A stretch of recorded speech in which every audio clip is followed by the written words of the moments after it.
Military update news: the U.S. military is in really bad shape. Last week on Capitol Hill, several top U.S. military leaders from across the armed services presented a sobering case to Congress. U.S. military readiness is the lowest it has been in decades, leaving it unprepared to defend America's interests at home and abroad.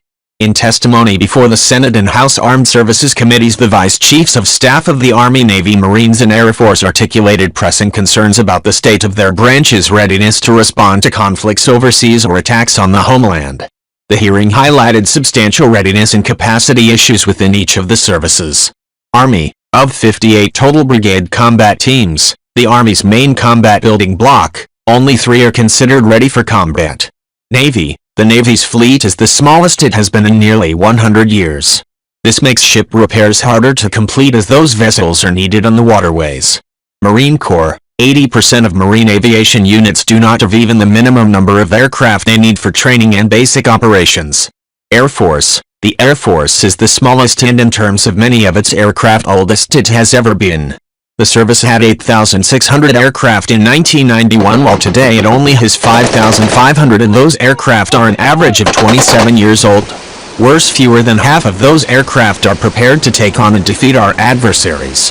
These troubling findings by the services echo those laid out by the Heritage Foundation in its 2017 Index of U.S. Military Strength, which rated the Army as weak and the other 3 branches as marginal in terms of their ability to fight and win major conflicts.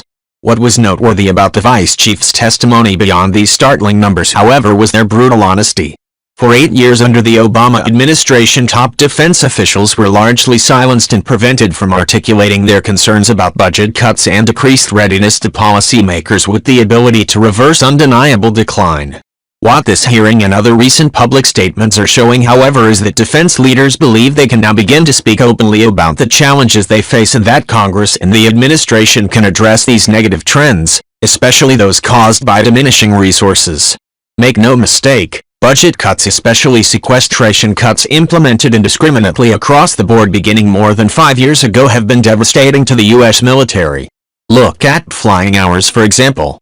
Navy, Marine, and Air Force pilots have all seen their flying hours substantially reduced because there simply is not enough money to fly sorties.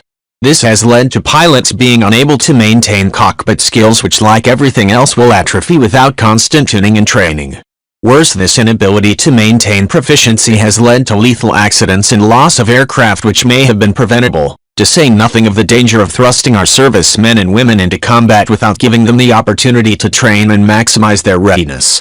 John Venable, a Heritage Senior Research Fellow for Defense Policy and retired F-16 pilot with more than 4,400 hours in the cockpit, has written that the 2015 Air Force average of 150 flight hours per year per pilot, just under 3 a week, means the most current and qualified Air Force fighter pilots are flying at a rate so low that we would have considered them unfit for combat in the 80s and 90s. And this is 20 to 30 years later, in a world where our enemies have become stronger, more advanced, and more aggressive. Even if the budget for flight hours existed, however, in many cases it simply would not matter because the majority of the service's aircraft are not even considered flyable. According to multiple reports just this week, about 2/3 of the Navy's fighter attack aircraft and more than half of the Marine Corps' total aircraft fleet are unable to even get off the ground. These problems are merely the tip of the iceberg. The American people can expect to hear more accounts like these in the coming months as we learn more about the declining state of U.S. military readiness. However, hope is not lost. Congress and the Trump administration can act to begin reversing this trend. Eliminating sequestration cuts implemented by the Budget Control Act is a necessary first step. Congress should also allocate more resources to the military in the fiscal year 2018 budget. Commanders must be given the ability to both field a potent fighting force today and invest in modernizing aircraft, weapons, and equipment for tomorrow. Both must be priorities for this administration and under the leadership of Secretary of Defense James Mattis, who declared in his confirmation hearing, "We can afford survival. There is hope for such a balance. Much of my service on active duty was spent under the burden of sequestration, and while I can attest to the can-do mentality in spite of the challenges of those with whom I served, we should never have placed such a burden on them to begin with." The Trump administration and Congress have a chance to reverse the decline in America's military. The only thing that remains to be seen is whether or not they will capitalize on it. This first appeared in the Daily Signal.